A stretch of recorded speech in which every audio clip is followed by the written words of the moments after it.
हर हर महादेव दोस्तों। ओम नमः शिवाय। राधे राधे। आप सभी श्रोताओं को सावन पूर्णिमा की हार्दिक शुभकामनाएं। आज सावन मास का अंतिम दिन है और वह पावन तिथि है सावन पूर्णिमा, जिसका हर क्षण दिव्यता और चमत्कारों से भरा होता है। यह केवल एक तिथि नहीं है, यह एक अवसर है। एक ऐसा अवसर जो पूरे वर्ष में केवल एक बार आता है, जब भगवान शिव और भगवान विष्णु दोनों की ही कृपा दृष्टि एक साथ अपने भक्तों की ओर पड़ती है। जो चमत्कार अब तक आपके जीवन में नहीं हुआ, संभव है आज की यह कथा सुनते ही वह घटित हो जाए, क्योंकि आज की यह रात केवल पूर्णिमा नहीं बल्कि वह घड़ी है जब सभी शुभ शक्तियां, सभी दिव्य तरंगे और समस्त ब्रह्मांड की आध्यात्मिक ऊर्जा आपकी पुकार सुनने को आतुर है।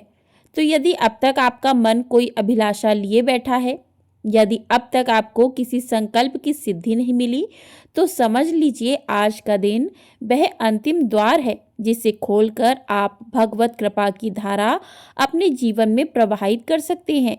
ऐसा दुर्लभ अवसर पर फिर जल्दी नहीं मिलेगा, इसलिए हृदय को निर्मल करें, चित्त को शांत करें और आइए श्रद्धा और विश्वास के साथ सुनते हैं सावन पूर्णिमा की वह दिव्य और फलदायी कथा, जो न केवल जीवन में चमत्कार करती है बल्कि भक्तों की मनोकामनाएं भी पूर्ण करती है। तो सभी प्रेम से बोलिए भगवान विष्णु की जय, भोले शंकर भगवान की जय। प्रिय श्रोताओं, एक समय की बात है, भगवान नारायण बैकुंठ लोक में विश्राम कर रहे थे। उन्हें निद्रा आ गई थी। तभी अपने स्वप्न में उन्होंने भगवान शंकर को देखा, जो लाखों चंद्रमाओं की तरह चमक रहे थे। त्रिशूल और डमरू धारण किए हुए सोने के आभूषणों से भगवान शंकर सुसज्जित थे और इंद्र द्वारा पूजित थे। शिव जी उनके सामने आनंदित होकर नृत्य कर रहे थे। यह देखकर भगवान विष्णु आनंदित हो उठे और वे अपनी शैया पर बैठकर विचार मग्न हो गए। देवी लक्ष्मी ने देखा तो पूछा, प्रभु आप अचानक जाग क्यों गए? तो भगवान विष्णु कुछ समय तक मौन रहे, आनंद में डूबे रहे। आखिरकार उन्होंने कहा कि देवी, मैंने आज अपने स्वप्न में भगवान महेश्वर को देखा है। उनका रूप अनुपम, आनंद और सौंदर्य से भरा हुआ था। ऐसा लगता है कि शंकर जी ने मुझे याद किया है। क्या सौभाग्य है। चलो देवी, कैलाश चलते हैं और महादेव को देखो। तब भगवान विष्णु देवी लक्ष्मी जी को साथ लेकर कैलाश की ओर चल पड़े। वे आधे रास्ते ही पहुंचे थे कि उन्होंने देवी पार्वती के साथ भगवान शंकर को आते देखा, क्योंकि भगवान शिव ने जो कैलाश पर्वत पर विराजमान थे, उन्होंने भी ऐसा ही स्वप्न देखा था। उनका आनंद अपार था। उन्होंने एक दूसरे को देखते ही गले लगा लिया। खुशी के आंसू दोनों के नेत्रों से बह रहे थे। वे कुछ क्षणों के लिए मौन रहे, एक दूसरे को गले लगाए हुए। अपने स्वप्नों को साझा करने के बाद वे दोनों एक दूसरे के धाम जाने पर जोर देने लगे। तब नारायण भगवान ने कहा, चलिए प्रभु, बैकुंठ चलते हैं। तब शंकर भगवान ने कहा कि चलो कैलाश चलते हैं। उनका प्रेम इतना गहरा था कि यह निर्णय करना कठिन था कि कहाँ जाएं। तभी देवर्षि नारद जी आ गए, अपनी बीड़ा बजाते हुए, नारायण नारायण प्रभु, क्या बात है। तब दोनों ने उनसे ही निर्णय करने का अनुरोध किया। नारद दिव्य मिलन से अभिभूत आनंद पूर्वक उनके गुण गाने लगे। वे तो अपने सामने भगवान शिव और भगवान नारायण को देखकर भी अभिभूत थे, आनंद मगन थे। इसलिए वे कोई निर्णय कर ही नहीं पाए। निर्णय ना कर पाने के कारण यह तय हुआ कि अब देवी उमा स्वयं निर्णय करें। देवी उमा ने भी एक क्षण के मौन के बाद कहा कि हे देवो, आपका शुद्ध और अद्वितीय प्रेम दिखाता है कि आपके धाम एक जैसे हैं। कैलाश बैकुंठ है और बैकुंठ कैलाश है, केवल नाम ही अलग है। ऐसा लगता है कि आपकी तो आत्माएं एक हैं, केवल शरीर ही अलग है। मैं भी मानती हूँ कि आपकी पत्नियां एक हैं। मैं लक्ष्मी मैं हूँ और लक्ष्मी मुझ में है। मुझे ऐसा लगता है कि जो कोई भी आप में से एक का तिरस्कार करता है, वह वास्तव में दूसरे का तिरस्कार करता है, और जो कोई भी आप में से एक की ही पूजा कर लेता है, वह दूसरे की भी पूजा कर लेता है। जो लोग आप दोनों में अंतर देखते हैं, वे बहुत कष्ट पाएंगे। मुझे तो लगता है कि आप दोनों स्वयं मुझे परख रहे हैं, मुझे ही भ्रमित कर रहे हैं। इसलिए हे देवताओं, मैं तो आप दोनों से अनुरोध करती हूँ कि अब आप अपने अपने धाम लौट जाइए। भगवान नारायण को सोचना चाहिए कि वह शिव के रूप में बैकुंठ जा रहे हैं, और भगवान शंकर को भी विचार करना चाहिए कि वह भगवान विष्णु के रूप में कैलाश जा रहे हैं। देवी उमा के इस निर्णय से दोनों देवता अत्यंत प्रसन्न हुए और उन्होंने देवी उमा की प्रशंसा की। उनका धन्यवाद करने के बाद वे दोनों अपने अपने धाम में अपनी पत्नी सहित चले गए। बैकुंठ लोक पहुंचने पर देवी लक्ष्मी ने उनसे पूछा कि भगवान, अब आप बताइए, आपके लिए सबसे प्रिय कौन है। तब भगवान विष्णु ने उत्तर दिया कि प्रिय मेरे आराध्य तो भगवान शंकर हैं। वे मुझे अपने शरीर के समान प्रिय हैं। एक बार शंकर जी और मैं पृथ्वी पर घूमने निकले थे।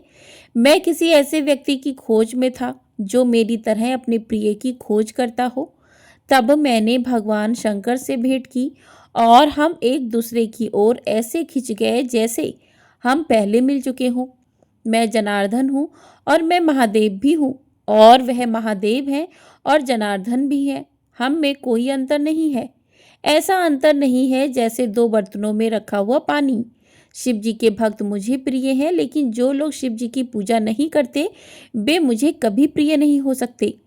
तब देवी लक्ष्मी भगवान विष्णु की इस बात से सहमत हो गई और वे आनंद मगन होकर प्रभु के गुणगान गाने लगी। तो आप सभी प्रेम से बोलिए, हरिहर भगवान की जय। हर साल सावन पूर्णिमा के दिन ही रक्षाबंधन का त्योहार भी मनाया जाता है, और इस त्योहार को मनाने को लेकर एक प्राचीन कथा प्रचलित है कि श्री विष्णु पुराण के अनुसार भगवान विष्णु ने अपने भक्त बलि की परीक्षा लेने के लिए एक ब्राह्मण का रूप धारण किया और उनके यज्ञ में पहुंचकर दान में 3 पग भूमि मांगी। राजा बलि ने वह मांग स्वीकार की तो प्रभु ने एक पग में आसमान नापा, दूसरे पग में पूरी जमीन नाप डाली। राजा बलि समझ गए कि प्रभु उनकी परीक्षा ले रहे हैं, इसलिए बलि ने प्रभु का तीसरा पग अपने सिर पर रख लिया और उनसे विनती की कि मुझे स्वीकार कर आप मेरे साथ ही रहें। तब भगवान विष्णु को राजा बलि की बात माननी पड़ी। ऐसे में इधर भगवान विष्णु के बैकुंठ लोक वापस ना लौटने पर माता लक्ष्मी परेशान हो गई। तब उन्होंने एक गरीब महिला का रूप धारण किया और राजा बलि के पास पहुंच गईं और फिर उन्हें राखी बांधी। तब राजा बलि ने माता लक्ष्मी से मनचाहा उपहार मांगने को कहा, जिससे बदले में माता लक्ष्मी ने अपने पति भगवान श्री हरि विष्णु के वापस लौटने की मांग की। अपने वचन को पूरा करने के लिए राजा बलि ने माता लक्ष्मी की मांग को स्वीकार कर लिया। मान्यता है कि तभी से रक्षाबंधन का यह पर्व मनाया जाने लगा और बहनें अपनी भाई की कलाई पर राखी की पवित्र डोर बांधती हैं। द्वापर युग में एक समय की बात है कि यशोदा जी ने श्री कृष्ण से कहा कि हे कृष्ण, तुम सारे संसार के उत्पन्न करता, पालन करता और उनके संहार करता हो। आज कोई ऐसा व्रत मुझसे कहो जिसके करने से मृत्यु लोक में स्त्रियों को विधवा होने का भय न हो, और यह व्रत सभी मनुष्यों की मनोकामनाएं भी पूर्ण करने वाला हो। तब श्री कृष्ण कहने लगे कि हे माता, आपने अति सुंदर प्रश्न किया है। मैं आपसे ऐसे ही व्रत को विस्तार पूर्वक कहता हूँ। सौभाग्य की प्राप्ति के लिए स्त्रियों को 32 पूर्णमासियों का व्रत करना चाहिए। इस व्रत के करने से स्त्रियों को सौभाग्य संपत्ति मिलती है। यह व्रत अचल सौभाग्य देने वाला है और भगवान शिव के प्रति मनुष्य मात्र की भक्ति को बढ़ाने वाला है। तब यशोदा जी कहने लगी कि कृष्ण, सबसे पहले इस व्रत को मृत्यु लोक में किसने किया था, इसके विषय में भी मुझसे विस्तार पूर्वक बताओ। तब श्री कृष्ण कहने लगे कि माते, इस भूमंडल पर एक अत्यंत प्रसिद्ध राजा चंद्रहास से पालित अनेक प्रकार के रत्नों से परिपूर्ण कार्तिका नाम की एक नगरी थी। वहां पर घनेश्वर नाम का एक ब्राह्मण रहता था और उसकी पत्नी अति सुशीला रूपवती थी। दोनों ही उस नगरी में बड़े प्रेम से रहते थे। घर में धन धान्य आदि की कोई कमी नहीं थी, लेकिन उन्हें एक बड़ा दुख था कि उनकी कोई संतान नहीं थी। इस दुख से वह अत्यंत दुखी रहा करते थे। एक समय एक बड़ा तपस्वी योगी उस नगरी में आया। वह योगी उस ब्राह्मण के घर को छोड़कर अन्य सभी घरों से भिक्षा लाकर भोजन किया करता था। एक दिन वह योगी रूपवती से भिक्षा ना लेकर किसी दूसरे घर से भिक्षा लेकर गंगा किनारे जाकर भिक्षा में मिले अन्न को प्रेम पूर्वक खा रहा था कि गणेश्वर ने योगी का यह सब कार्य देखकर किसी प्रकार से देख लिया। अपनी भिक्षा के अनादर से दुखी होकर गणेश्वर ने योगी से बोला कि महात्मन, आप सभी घरों से भिक्षा लेते हैं किंतु मेरे घर की भिक्षा कभी नहीं लेते, इसका क्या कारण है? तब योगी ने कहा कि निसंतान के घर की भीख पतितों के अन्न के समान होती है और जो पतितों का अन्न खाता है वह भी पतित हो जाता है। क्योंकि तुम निसंतान हो इसलिए पतित हो जाने के भय से मैं तुम्हारे घर की भिक्षा नहीं लेता। धनेश्वर यह बात सुनकर अपने मन में बहुत दुखी हुआ और हाथ जोड़कर योगी के पैरों में गिर पड़ा और विनीत स्वर से कहने लगा कि हे महात्मन, अगर ऐसा है तो आप मुझे पुत्र प्राप्ति का कोई उपाय बताइए। आप तो सब कुछ जानने वाले हैं, मुझ पर यह अवश्य ही कृपा कीजिए। धन की मेरे पास कोई कमी नहीं है, किंतु कोई पुत्र न होने के कारण मैं अत्यंत दुखी हूँ। आप मेरे इस दुख को दूर करें। यह सुनकर योगी कहने लगे कि हे ब्राह्मण, तुम देवी चंडी की आराधना करो। फिर घर जाकर उसने अपनी पत्नी से सारा वृत्तांत कहा और खुद तपस्या करने के लिए वन में चला गया। वन में जाकर उसने देवी चंडी की उपासना की और उपवास किया। चंडी देवी ने 16वें दिन उसको स्वप्न में दर्शन दिए और कहा कि हे धनेश्वर, जा, तेरे पुत्र होगा, परंतु वह 16 वर्ष की आयु में ही मृत्यु को प्राप्त हो जाएगा।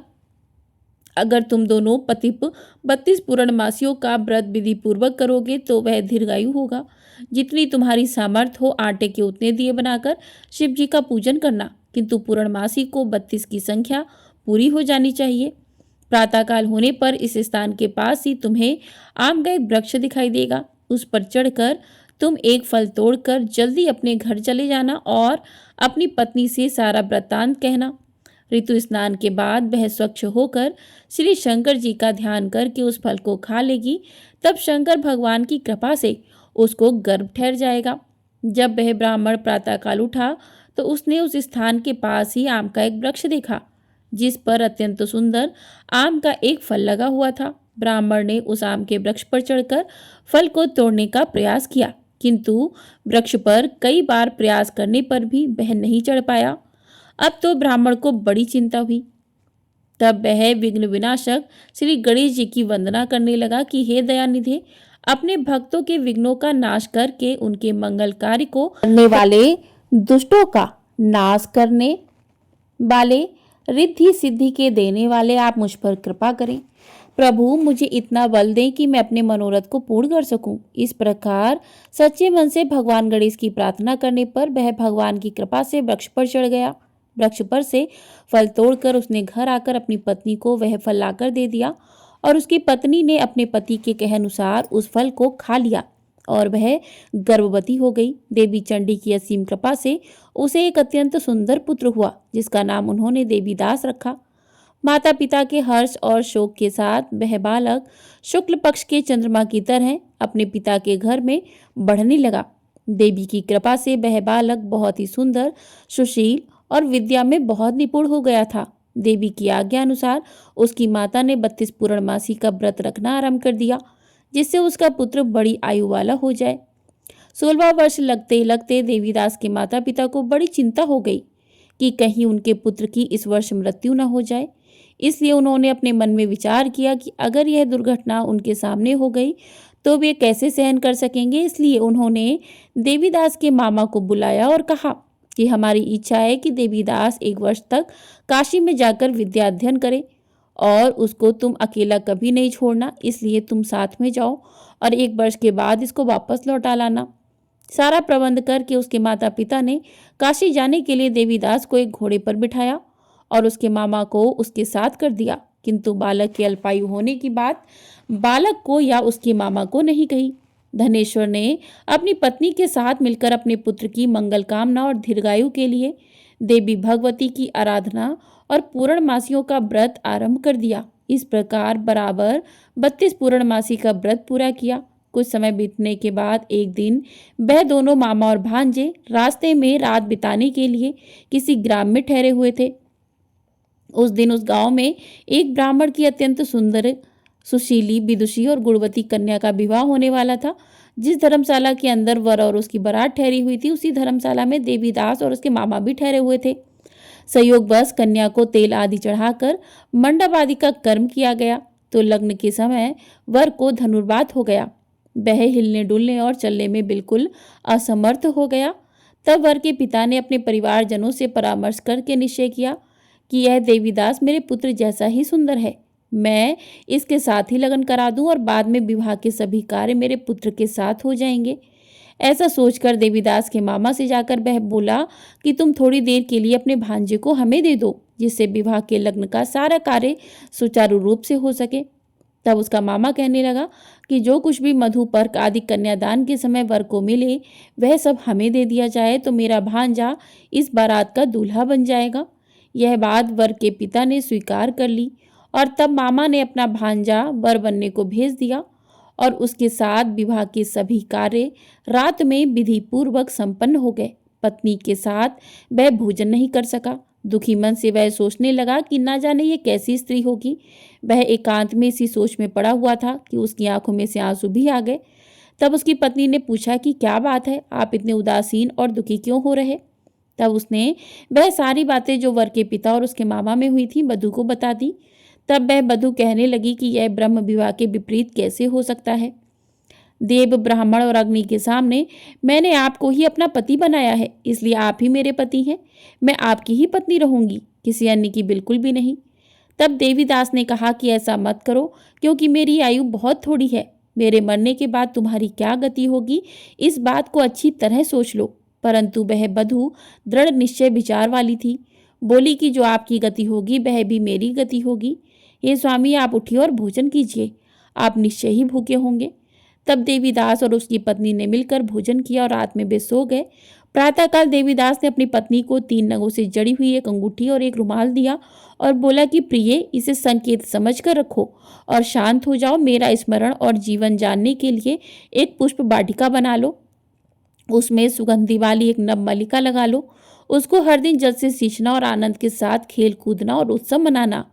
जिस समय और जिस दिन मेरी मृत्यु होगी यह फूल सूख जाएंगे और जब यह फिर से हरे भरे हो जाएं तो समझ लेना कि मैं जीवित हूँ।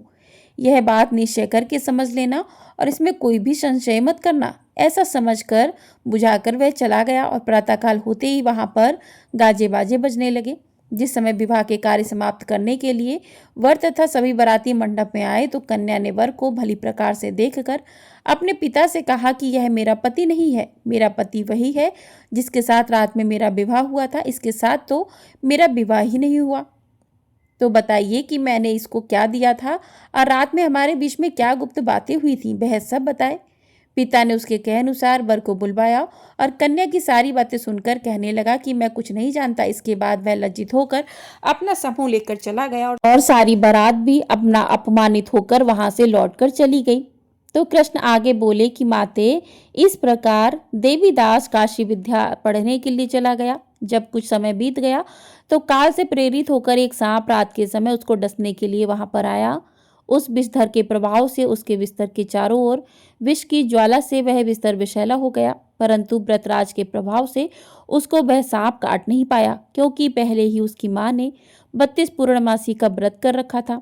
इसके बाद मध्याह्न के समय स्वयं काल वहां पर आया और उसके शरीर से उसके प्राणों को निकालने का प्रयास करने लगा, जिससे वह मूर्छित होकर धरती पर गिर पड़ा। भगवान की कृपा से उसी समय देवी पार्वती जी के साथ श्री शंकर जी वहां पर आ गए। उसको मूर्छित दशा में देखकर देवी पार्वती ने भगवान से प्रार्थना की कि हे प्रभु, इस बालक की माता ने पहले 32 पूर्णमासी का व्रत किया था, जिसके प्रभाव से ही हे भगवान आप इसको प्राणदान दे दीजिए। देवी के कहने पर भक्त वत्सल भगवान ने उस बालक को प्राणदान दे दिया। इस व्रत के प्रभाव से काल को भी पीछे हटना पड़ा और देवीदास स्वस्थ होकर बैठ गया। उधर उसकी पत्नी उसके काल की प्रतीक्षा किया करती थी। एक दिन उसने देखा कि उस पुष्प वाटिका में पत्र पुष्प कुछ भी नहीं रहे, सब कुछ सूखकर नष्ट हो गए हैं। तो उसे बड़ा आश्चर्य हुआ, किंतु कुछ ही क्षण में वह सब वाटिका पहले की तरह हरी भरी हो गई। तब वह समझ गई कि उसके पति पुनर्जीवित हो गए हैं। यह देखकर वह बहुत प्रसन्न होकर अपने पिता से कहने लगी कि पिताजी, मेरे पति जीवित हैं, आप उनको ढूंढिए। जब 16वां वर्ष बीत गया तो देवीदास भी अपने मामा के साथ काशी से वापस अपने घर के लिए चल पड़ा। इधर उसके ससुर उसको ढूंढने के लिए घर से जाने ही वाले थे कि वह दोनों मामा भांजा वहीं पर आ गए। उसको आया देखकर उसका ससुर बड़ी प्रसन्नता के साथ उसे अपने घर में ले गया। उस समय नगर के निवासी भी वहां इकट्ठा हो गए और फिर सब ने निश्चय किया कि अवश्य ही इस बालक के साथ इसी कन्या का विवाह हुआ था। उस बालक को जब कन्या ने देखा तो पहचान लिया और कहा कि यह तो वही है जो संकेत करके गए थे। फिर सब कहने लगे कि भला हुआ जो यह आ गया, और तब सब नगरवासियों ने खूब आनंद मनाया। कुछ दिन के बाद देवीदास अपनी पत्नी और अपने मामा के साथ अपने ससुर के घर से बहुत सारा उपहार अपने घर की ओर लेकर चल पड़ा। जब वह अपने नगर के निकट गया तो कई लोगों ने उसे देखकर उसके माता पिता को पहले ही जाकर सूचना दे दी थी कि तुम्हारा पुत्र देवीदास अपनी पत्नी और मामा के साथ आ रहा है। ऐसा सुनकर पहले तो उन्हें विश्वास ही नहीं हुआ, किंतु जब और लोगों ने भी आकर उनकी बात का समर्थन किया तब उन्हें बड़ा आश्चर्य हुआ। इतने में ही देवीदास भी अपने घर पहुंच गया और देवीदास ने अपने माता पिता के चरणों में सिर रखकर प्रणाम किया और उसकी पत्नी ने भी अपने सास ससुर के चरणों को स्पर्श किया। तो माता पिता ने अपने पुत्र और पुत्र वधू को अपने हृदय से लगा लिया और सबकी आंखों से प्रेम के आंसू बहने लगे। अपने पुत्र और पुत्र वधू के आने की खुशी में धनेश्वर ने बड़ा भारी उत्सव किया और ब्राह्मणों को भी बहुत सी दान दक्षिणा देकर प्रसन्न किया। भगवान श्री कृष्ण कहने लगे कि माते, इस प्रकार धनेश्वर 32 पूर्णमासियों के व्रत के प्रभाव से पुत्रवान हो गया। जो भी स्त्रियां इस व्रत को करती हैं वे जन्म जन्मांतर में भी वैधव्य का दुख नहीं भोगती और सदैव सौभाग्यवती रहती हैं। यह मेरा वचन है, इसमें कोई संदेह नहीं है। यह व्रत पुत्र पौत्रों को देने वाला, संपूर्ण मनोकामनाओं को पूर्ण करने वाला है। 32 पूर्णमासियों के व्रत करने से व्रती की सारी इच्छाएं भगवान की कृपा से पूर्ण हो जाती हैं। प्रेम से बोलिए हर हर महादेव, भगवान विष्णु की जय। तो इस प्रकार से सावन पूर्णिमा की व्रत कथा पूर्ण हुई। आपको वीडियो पसंद आई हो, वीडियो को लाइक कर दीजिएगा। चैनल पर नए हैं तो चैनल को सब्सक्राइब भी कर लीजिएगा। आपको हमारे चैनल पर इसी प्रकार से कथाएं सुनाई जाती हैं, तो इन कथाओं को सुनने के लिए ढेर सारा अपना प्यार जरूर दीजिएगा और हर हर महादेव, भगवान विष्णु की जय भी अवश्य लिखिएगा।